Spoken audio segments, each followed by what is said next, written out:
One of the great joys of being an antique dealer is that on almost a regular occurrence, I keep finding things that I've never seen before. And that happened just recently with this table. I've never seen one quite like it.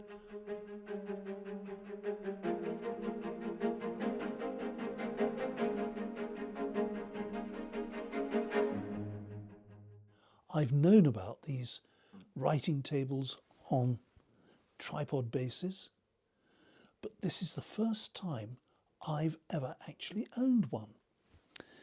And what a wonderful piece of furniture it is. It dates from right in the middle of the 18th century, about 1750. It's mahogany, and when you look at the base here, you've got this column coming down with the flutes and the reeds, or stop flutes as they're sometimes called, and then the tripod base, great big piece of mahogany there, with these huge ball and claw feet, all three of them. So look at the quality of that.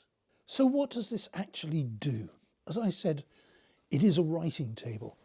So you have a pull-out slide here that is leather lined for writing on. And then it becomes even more sophisticated because it all opens up beautifully. And I do wonder, seeing this heart-shaped escutcheon here, whether the cabinet maker that made this made it for the love of his life. And as you can now see, you've got these internal compartments, which is where you would have kept paper, pens, quills, and the such like. And then it also has a drawer on this end. And it has the original little brass handle there.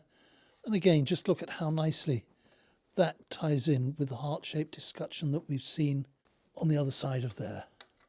Beautifully dovetailed front and back. What a wonderful, very complete mid-18th century writing table. And of course, when we look at something like this, the back is beautifully finished as well. That means it would have been a freestanding piece. It wouldn't have been up against a wall. It would have been in the middle of the drawing room, or even in the middle of a large dressing room, something like that. When we look at something like this, going back in time to 1750, before electricity, before the radio, television, the wireless, the telephone, most rooms in an important house would have had, in every room, a method of writing, whether it was a little table like this or a desk in the library. They would have had that because, of course, that was the only method of communication apart from the spoken word.